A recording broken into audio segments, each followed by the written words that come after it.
First up is Young People's Literature. To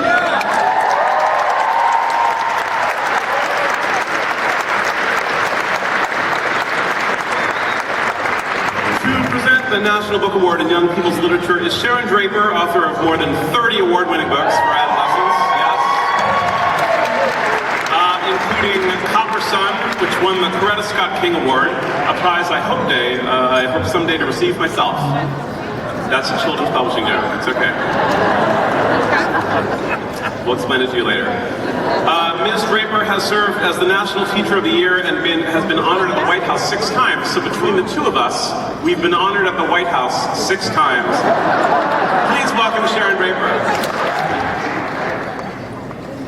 The finalist for Young People's Literature, in the order that they gave them to me on this piece of paper, is Elliot Schrafer, published by Scholastic Press.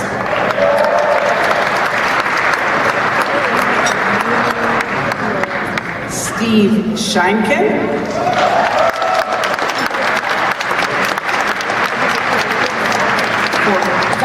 Chicago 50, Disaster, Mutiny, and the Fight for Civil Rights, published by Roaring Book Press.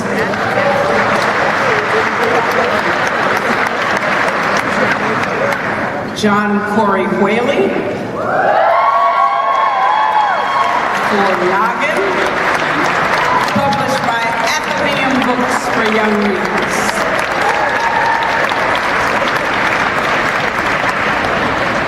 Deborah Wiles, for Revolution, the 60s Trilogy, Book 2, published by Scholastic Press. Jacqueline Woodson, for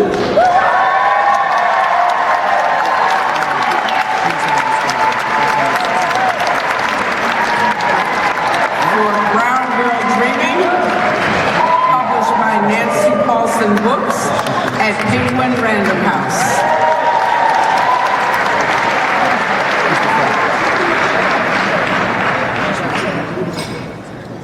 This year's National Book Award for Young People's Literature goes to, I love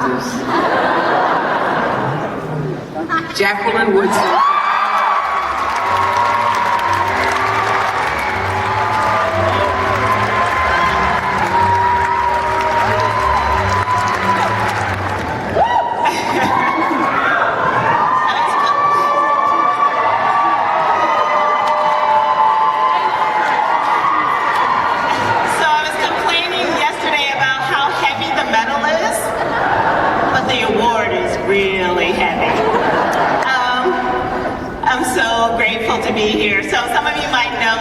My third time being a finalist and my first time being a winner.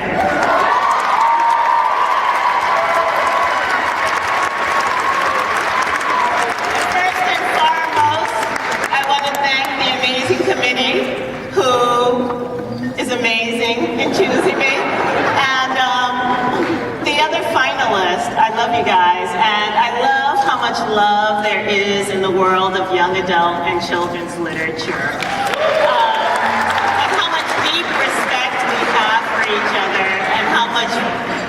We know that the world wouldn't be complete without all of our stories in it. I want to thank my fabulous, fabulous, fabulous blended family, also known as Penguin Random House. And I want to thank my other family, who's all here. Yes, I did pay to stock this audience with people who love me. Helped me write this book, helped me get through the writing of this and tell this story. And what I really want to say is it's so important that we talk to our old people before they become ancestors and get their stories and put those stories out into the world. I'm so grateful to my mother for being part of the Great Migration and getting me and my brother and sister who are here to New York City.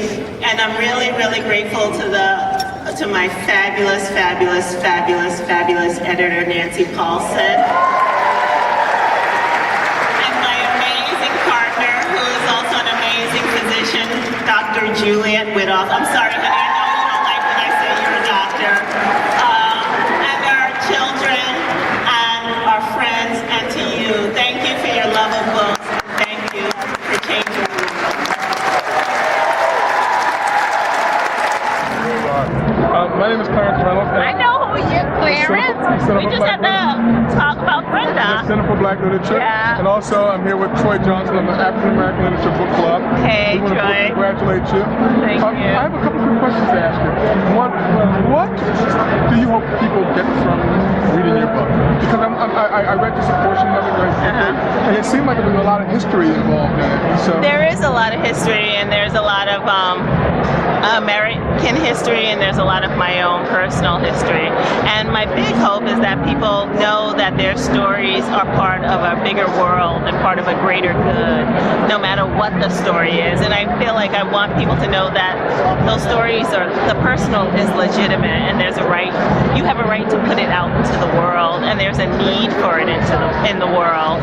And I also really hope, like I said up on stage, that people talk to their elders, talk to their the old folks in their lives before they become ancestors, because we come from a culture of oral history, and we need this history to keep going, and we only get that by talking to the people who came before us, and it's important to talk to them before they become ancestors. And so for me, writing Brown Girl Dreaming was about going back in my history and talking to the people who are still living and finding out the stories that I missed before I was born. Can you talk about the value of young adult literature? I mean, I know you could go on and on, but just give us some idea of the value, because it's so rich and it's so important.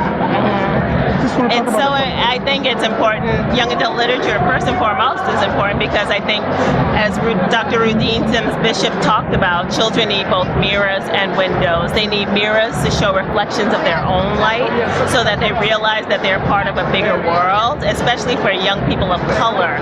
You know, to see themselves on the pages, to see themselves reflected into a bigger world is amazing. And they also need windows into other worlds. And I think as people of color, we so often get windows into worlds of people who are not people of color. And we want and those people need windows into our worlds. And I think by getting those windows into our worlds, there'll be less fear of who we are and less, intolerance and less police brutality, like all the things that happen because people don't understand each other. So I think young adult literature is the beginning of that. It's that kind of movement into.